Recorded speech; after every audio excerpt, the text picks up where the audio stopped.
So, what is masculinity? Masculinity is simply just the character traits that is generally associated with men. So, the general ways that men naturally behave.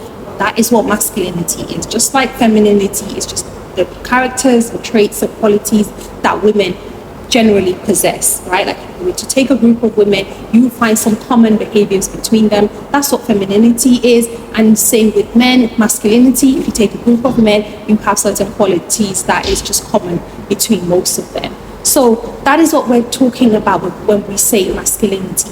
So when we put the word toxic in front of it, you already know the direction that this is going in. So if you guys are wondering, what are some of the qualities of toxic masculinity? The number one thing to remember is that toxic men are men who abuse their power and position. We know it doesn't take someone to be that smart to understand that in this life, men are generally the leaders, right? They are the leaders. Whether we like to admit it or not, that's just the way things are. And in Islam, Allah gives the men a level of responsibility and leadership over the women and the children. So when you end up with a toxic man, what he does is he abuses that power and that position of leadership.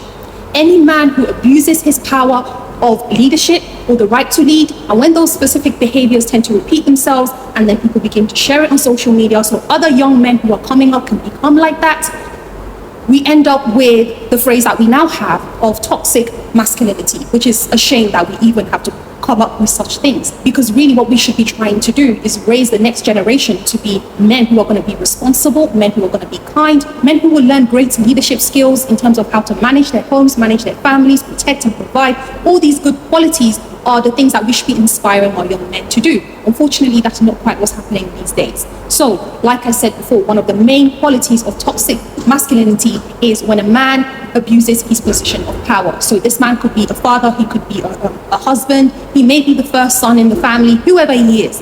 If he abuses his position as a leader, that is a toxic quality. Why? Because Allah subhanahu wa ta'ala did not put men in position for them to abuse their leadership positions. In fact, I would argue that at times it's a test from Allah, for Allah to see how you're going to treat those below you.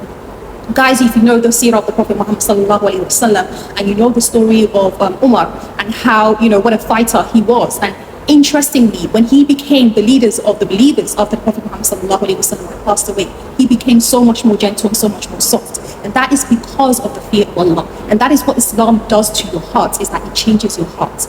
If a man says that he truly fears Allah, sometimes you guys ask me, how do we read between the lines to know when someone really doesn't fear Allah? It's all down to their behaviors, their general behavior. For me, I think the biggest giveaway where you can really read a man's character is in how he treats other people and his daily life. Because if a man can quote all this hadith and Quran in school, is nice, but he doesn't have respect when he, the way he speaks to people, the way he approaches people, and he's very rude, he's very demanding. All of that is, I'm looking at your praying and fasting and quoting hadith and Quran, I'm looking at that with a side eye. Because really, if you truly fear Allah, at the end of the day, you wonder, what am I going to say to Allah on the day of judgment if I harm someone else, especially the people that I love? So when a man is toxic, he is all about his position of power. And those are the kind of men who are, this is my next point, controlling. Being overly controlling is one of the biggest signs of toxic masculinity. Toxic men are extremely controlling. Oftentimes, actually, they usually will prey on women who don't know any better so that they can get away with their controlling behavior. Controlling in what way?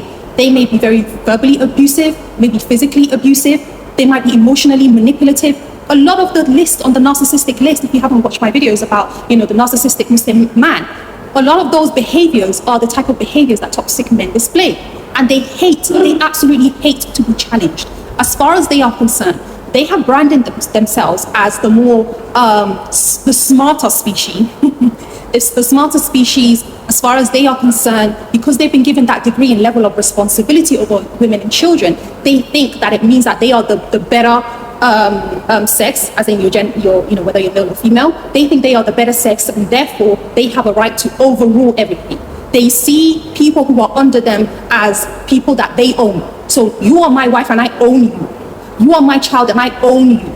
And the irony of it all is that they don't own nothing. They don't own nothing. They don't even own themselves. And it's like, that's how deep it is. They don't even own themselves, because at the end of the day, Allah owns everything and we own nothing. Sometimes when Allah gives us, He gives us health, He gives us wealth, He gives us our youth and, energy. It begins to get to our heads and we actually think we're something. The other day, we had a guest over for Eid and we was having a discussion about, the type of work that they do. They work in the care industry. They were talking about some of the things they see when people reach the end of their lives. And they were telling us, they have seen people who've had money, crazy money, people who've been around the world, seen things you and I could never even imagine.